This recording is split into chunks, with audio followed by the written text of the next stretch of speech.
Welcome back to our show called Self-Made, mga kaibigan, mga kababayan. And guess what? We have a very special guest today. Walang iba, kundi ang napakaganda nating si Miss Monica Maralit. At napakaganda ang kanyang kwento at let's find out kung ano yung kanyang mga sikreto.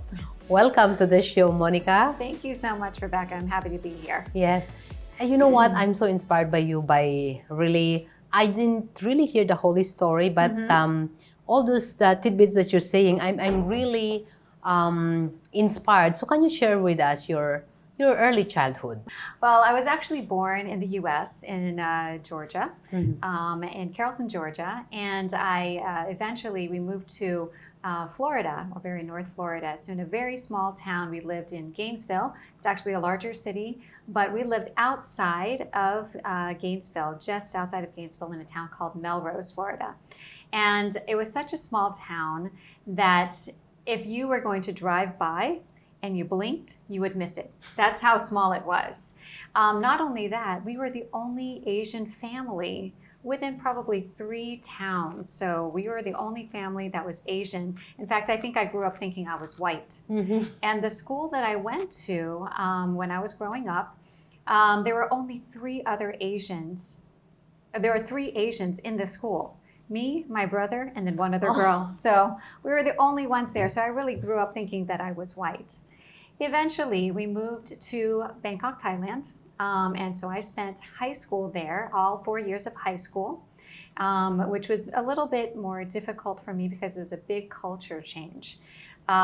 They didn't speak English like they do here in the Philippines as much. They didn't have that Western or American influence. So it was very difficult for me to integrate.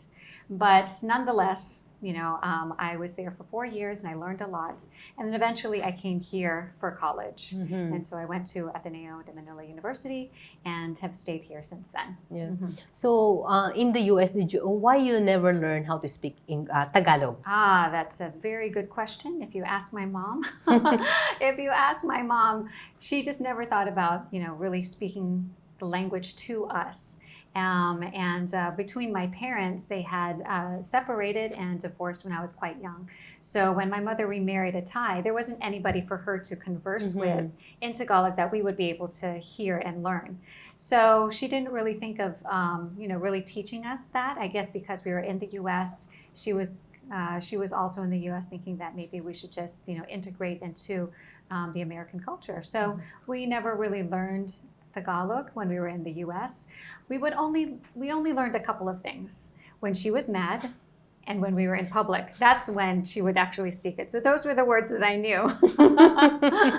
So when we eventually also moved to Thailand, I had to learn a little bit of Thai. I had to learn Thai in order to get around because they didn't really speak English very much outside of my school and outside of my friends. But my sister was the one that really learned Tagalog because my mother learned from my brother and I by not speaking to us in Tagalog. She spoke to her in Tagalog all the time. So my sister speaks it very, very fluently, very well. So it's just me. I can't speak it. Yeah. When you were back in the U.S., because you said your parents get separated, were you pasaway? You know what's pasaway? No. Means you're a rascal or a naughty kid, naughty girl. Like you question your mom a lot. Why? Well, I would probably question her out of curiosity or because I wanted an answer. But I was actually I don't believe I was a difficult child. I was, obviously, I'm the firstborn, so I'm the eldest, so I feel like I was probably more responsible and felt more responsible for my siblings. So I really wasn't a very problem child. I felt also like I had to always be very good at what I did. So I grew up maybe because my mom was always pushing to say, hey, you have to be on the honor roll. So I would be in honors, or hey, you have to learn piano, you have to go to dance, you have to be this and that. So I always wanted to be the best, and I always wanted to be really good at something, both because I didn't want to be embarrassed, but also to make her proud. I actually remember very distinctly when I was very little, probably 5 years old, I remember learning how to swim. So I would go to swimming lessons at the YMCA. And I remember that there were like different categories, like you were a guppy or you were like whatever. And I would ask my mom to bring me early to the swimming class because I wanted to practice before all of the other students got there so that I didn't look like, I was the last in class. So I remember very distinctly that's how competitive I was and wanting to be good and being the best. Yeah. So. Were you became competitive because you want to be a great example to your siblings, being ate? It could be that. It could also just be the competitive spirit in me. I think it probably had more to do with less about being an example to them and more about making my mom proud, making my mom proud of me. I think that that's probably what pushed me more to be better because, when you hear your parents speak about you, like, oh my gosh, my daughter, she made honor roll again, or my daughter, she was in a piano recital, when you hear that they're talking about you to their friends and they're so proud, that's kind of what I kind of thrived on and what I wanted to hear and to see. Mm-hmm. Did you ever experience to the point that because you want your mom to be proud of you, and there's time that you've gone through difficulty, especially teenager? Yes. Did you ever question her? Where I questioned a lot of decisions was when we had to move to Thailand, because I was very upset about having to leave my friends, my school, and everything that I knew in the US, because that's where I grew up and that's all that I know. And to be pulled away from that was very kind of traumatizing in a way. It was heartbreaking. And when you're a kid, you always think of like, oh, I'm going to do this in high school. I'm going to be in this play. I'm going to be a cheerleader. I'm going to be all of these different things. And when that didn't happen because we had to move, it was very, very difficult for me. And that's where I kind of, obviously, as a 14-year-old child, you're questioning your parents, like, why do we have to do this? You're ruining my life. Ruining your life. Yeah. And not really thinking about what was happening in their lives, because obviously there were things that were happening in their own lives which made them want to move or decide to move. But as a 14-year-old child, all I could think about was, this is uprooting me. This is very traumatic for me. I don't understand the language. I have to learn everything new, not realizing also that my mom was going through the same thing. She had to learn things that were new to her too. And she had to do everything in a new country, in a culture she doesn't know, a language she doesn't know, with 3 kids. So I didn't think about that then. But at the time, I was just very angry about having to live there. It was very lonely as well, because I don't think I had that many very close friends that I could depend on, especially girlfriends. I had some girlfriends, but not really the ones that you can really feel like I belong, So that was very tough for me. Those 4 years were very tough, but I had some friends. I had 2 friends that were really great, and I probably wouldn't have survived the 4 years without them. Yeah. But yeah. You see so many expats going around with their family. So what's the key thing that you can share that you learn moving to a different country? Well, for the kids, I would probably say it feels like the end of the world right now. And it feels maybe very traumatic to be pulled away from a culture that you know, your friends that you know, the school, et cetera, et cetera. But you will learn so much more if you open yourself up. If you open yourself up to learning more rather than being closed and angry about it, you're going to gain so much more. And even today, I'm actually grateful that I did have those 4 years in Thailand, because I really did learn something new and different about the culture, about people, and what it is to live in a different country, a different culture. It was a very big change from being very sheltered in a small town to a huge, huge metropolis of Bangkok. And it was just very different. And I am glad that I learned. Though, if I look back, I wish I had been more open so I could learn even more. It's also so many Filipinos migrating all over the world, right? And like teenager like you, when you were 14, you don't really understand.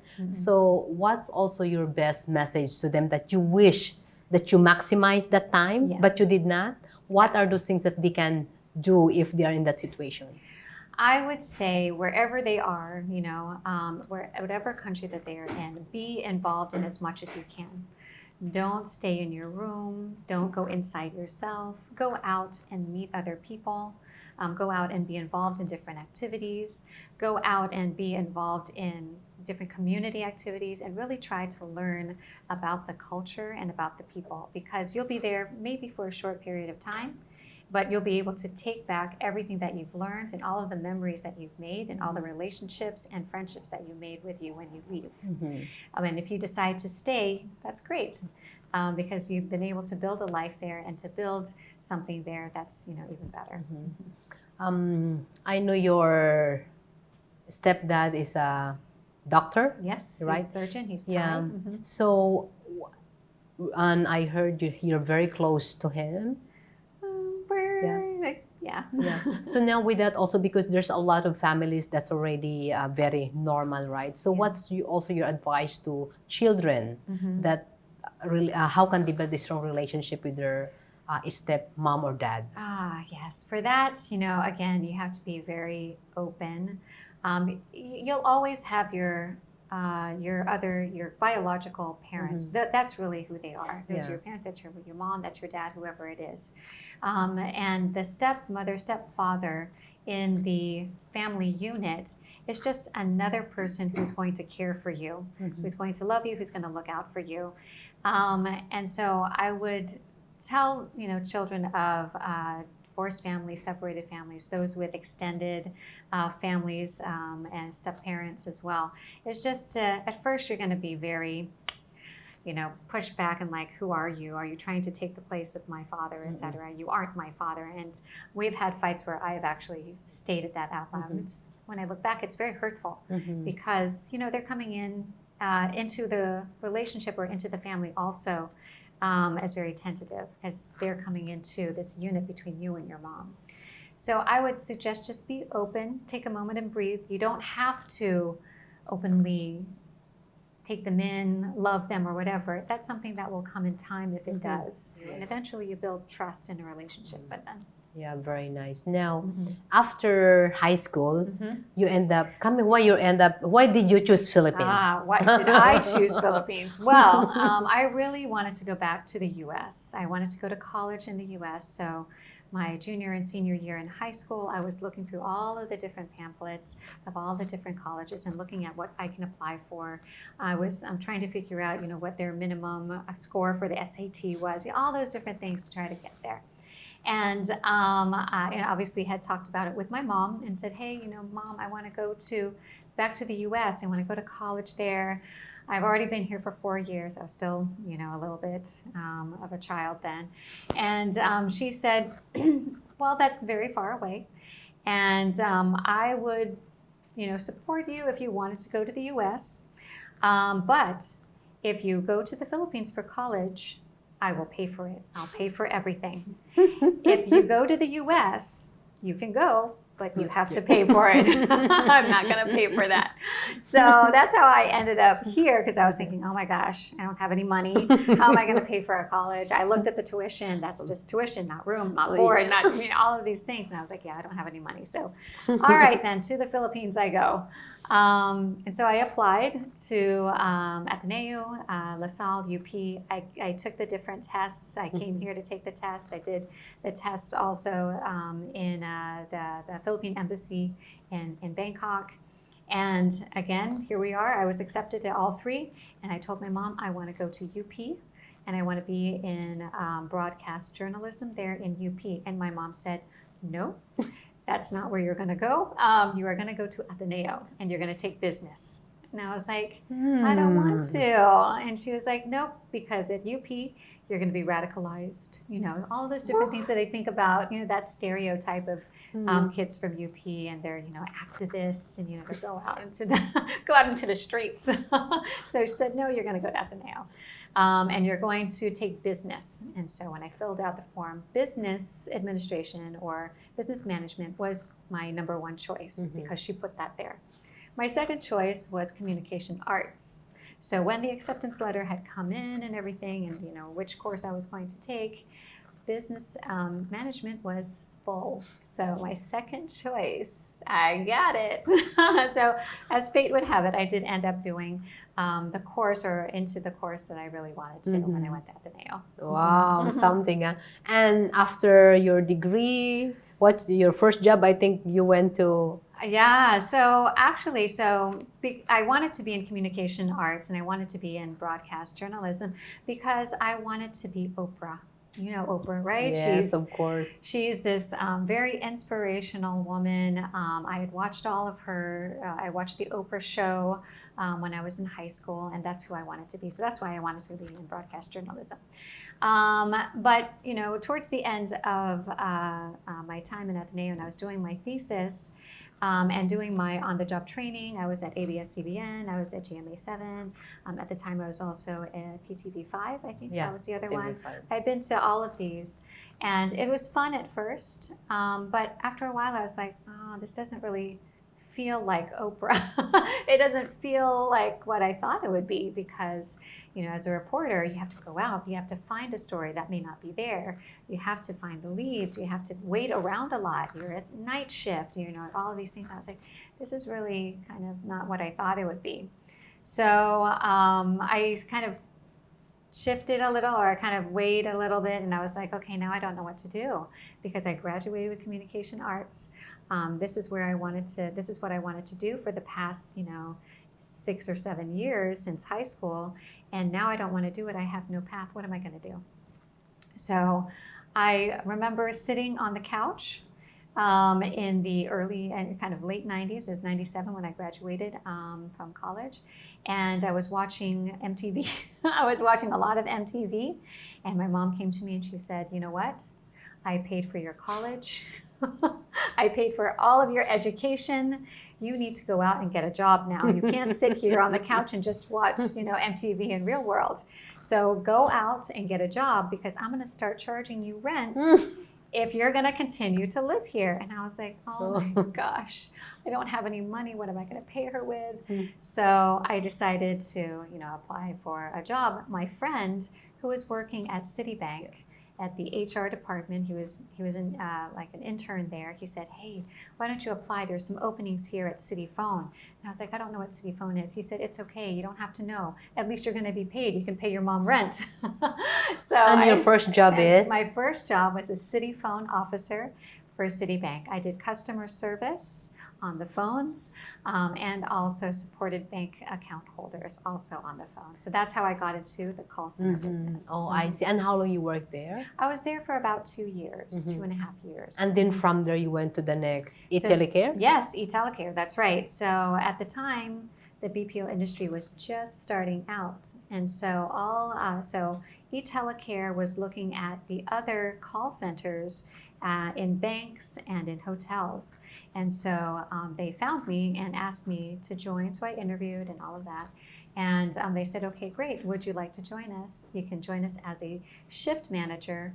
And this is what your salary is going to be. It was double, more than double what I was making at Citibank. So of course I didn't know, I didn't know what they did or what they were going to do, but all I heard was double the salary.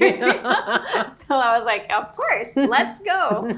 So fortunately, it was a good choice. Someone was looking out for me, even though I was making my sole decision only on money and I knew nothing else, which I wouldn't, you know, advise anybody right now anymore, you know, research what you're going into. But fortunately, it was a good choice. And so that's how I ended up in the BPO industry. Yeah. And then from there, sure, with like, you know, how you started with PSG. So after a number of years, it was almost 10 years that I was with eTelecare.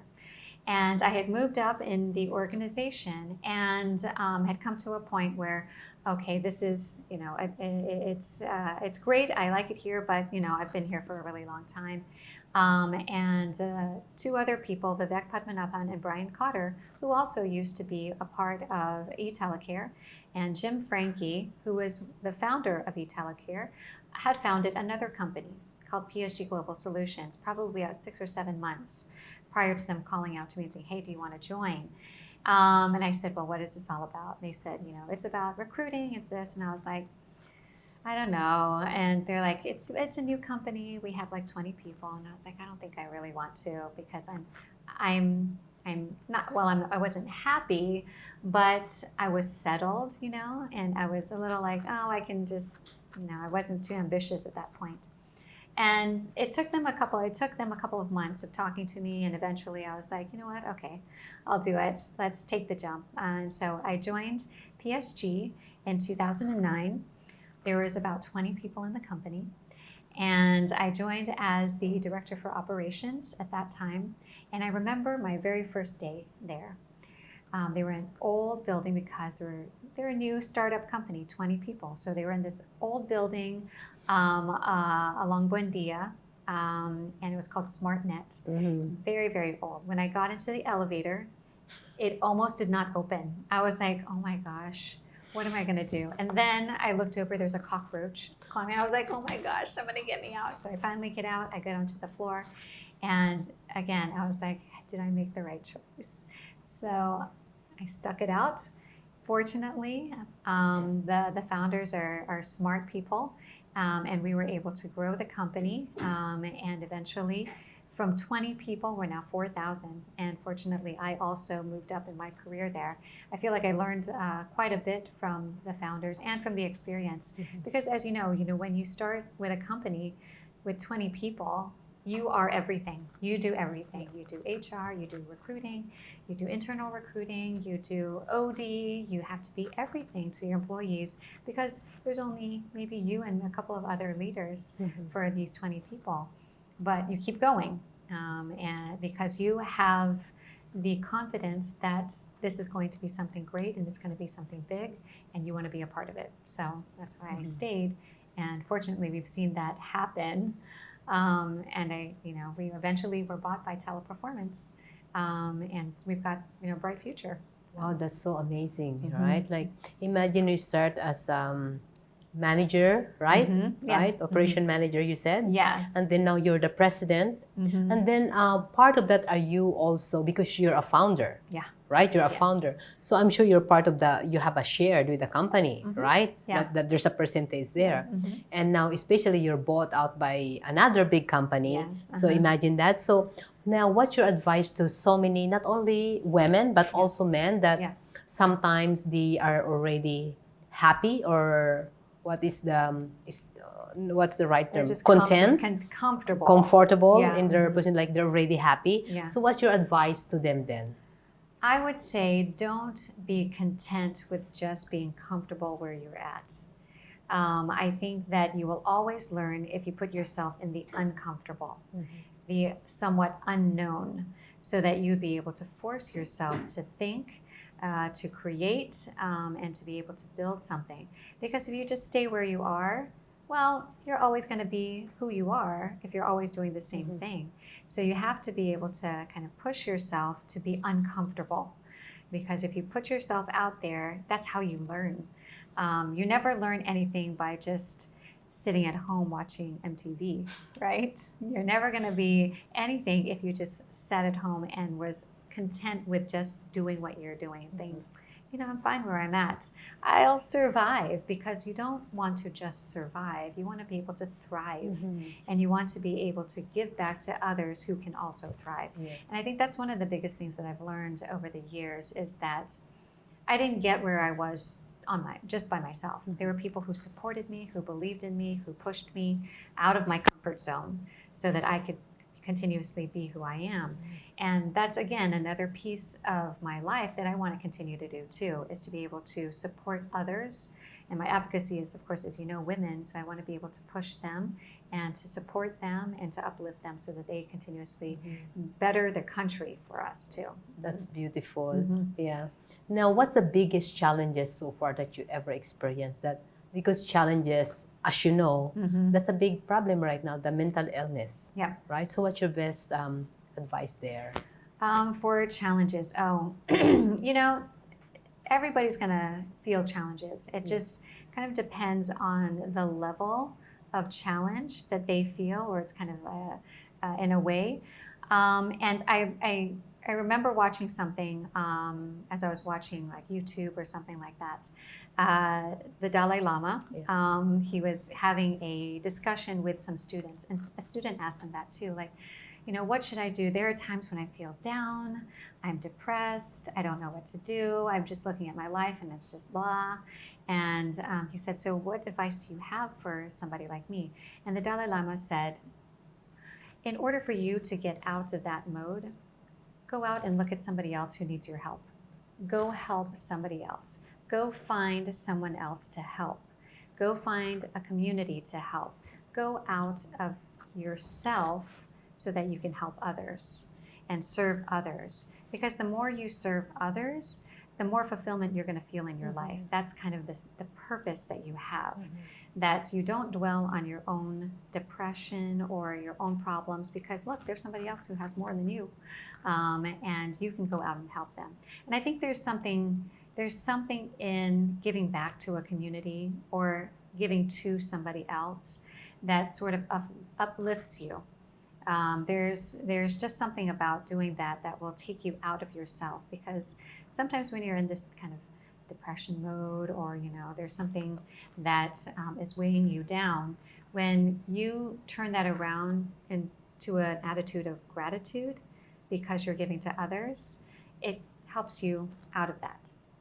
That's not to say that there are times when there's actual clinical depression that has to be treated, but for those that are not in that realm, giving back to others or giving back to a community will help you get out of that. Yeah. One of the key thing now also is a self-doubt. So how you handle self-doubt, like especially women. Yes. Right? Like, even though you're beautiful, you're doing great, but sometimes you always doubt yourself, or did I talk properly? Yeah. Did I sit properly? Did I say the right words? Oh, for sure. Right? So Yeah. things like that. So how you handle that? Yeah, I mean, that happens to me all the time, Yes. I mean, I sometimes look back on some of the videos of the talks and I was like, gosh, I could have said something different. I could have said something different. I could have done this or that. And there's one thing about self-doubt, and there's another thing about self-improvement. Okay. Because when I see myself and go, oh gosh, that was terrible, that just makes me want to do something better. So I have to do something in order to improve myself so that doesn't happen. But there are times, when you're like, am I really in the right place? And it happens a lot, or not a lot, but it happens sometimes because of my role and my position now.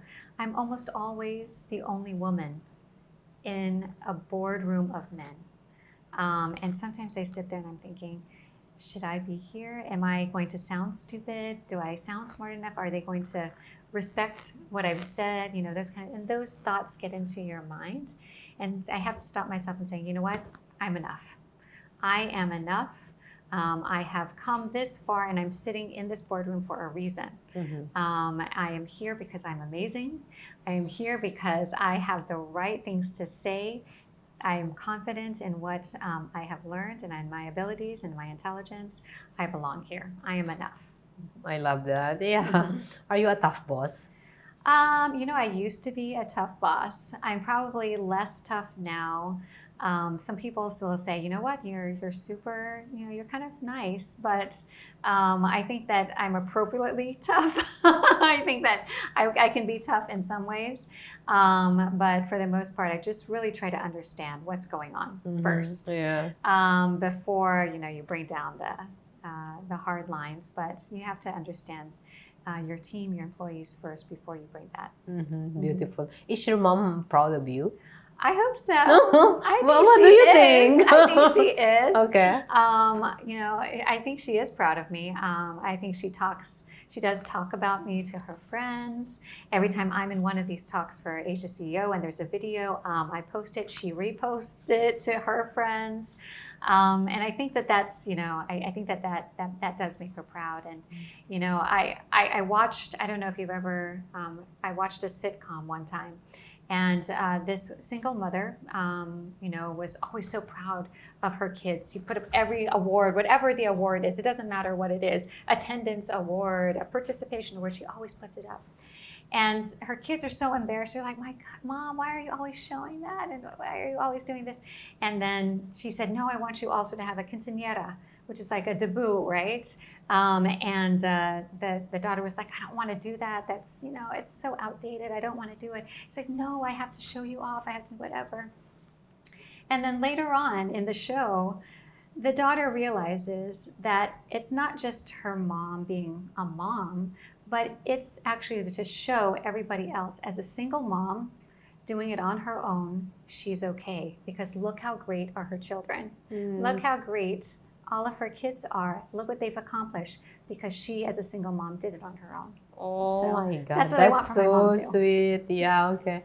Now, I know they told me it's already time's up, but can I ask one question? Sure. Now, one of the project that I'm so inspired by you also is this women book. So can you say something about that? Yes, absolutely. I am so happy that you also agreed to join. So last year, I was a part of a conference, and there were 15 women who had written a book, and they were launching the book. And they were talking all about their different experiences over COVID, how they struggled through it in their career and their family lives. And each of the women, 15 women, wrote a chapter each about how they had done it. And this was in the US. And I was thinking as I was listening to them and I had read the book, I was like, we have amazing Filipinas right here in our country. I could do the same thing for ours, and we can inspire other women. So I decided that I was going to go out and find 15 amazing women, 15 or 14 amazing women, and we would all write a chapter in a book, and we would use that book in order to inspire other women. I have always wanted to also open up a foundation. So I am opening up the Victoria Heartstrong Foundation, which is focused on young women's education, so for high school and college students. And so I already have students who I'm going to support. The proceeds of the book are going to support the foundation and the work that we're going to be doing in the foundation. So this book is really, as I thought about it, part of I've written a chapter, is not just to inspire other women, but it's also for myself. And I think if each one of the authors kind of reflect on what they have written, they learn something about themselves. They learned about something that they probably have never done before, because all of them said, I'm not an author. I don't know how to write. I don't know how to do this. So kind of, again, put themselves in a different position, an uncomfortable position, but they each said that they learned something by writing that, which means that they're going to go out more inspired to inspire others. So that's really the purpose of the book, to inspire others and to be able to help other women in their education. Yeah, beautiful. And last message to all the viewers. I just first wanted to thank Rebecca for this time and the opportunity to be able to talk about my story. And I want all of the viewers to continue to watch Self-Made. It's always inspiring to see one of her episodes and to learn about others. I also hope that you have learned a little bit from my story. I'm just a regular person, a regular woman, but I have been inspired by other women and other people who have supported me, and I want to be able to give that back. So hopefully this is also inspiring for you too. What a beautiful story of Miss Monica, and what she said, everything is possible. Kaya lahat tayo, mga kababayan, believe in yourself, because if you believe in yourself, everything is possible. So maraming salamat, mabuhay, at sana lahat tayo ay maging successful. See you next time!